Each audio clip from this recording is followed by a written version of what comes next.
Kain na lang sa loob ng bahay. Hindi lumabas. Sabay tayo. So, Sunday here. Uwi na lang sa bahay kasi mag-steak na lang daw si Daddy.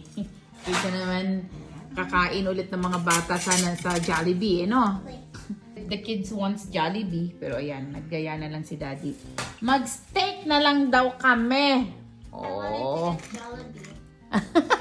Okay, hiritan ka ng mga to pag gusto nilang lumabas. Jollibee pa ba? Tingnan natin kung papalit ito sa Magja-Jollibee pa ba daw? Ganito ang aming lunch after church. Ayan. Ayan, ano na lang muna kami. Steak muna. Okay, kain tayo. Happy lunch!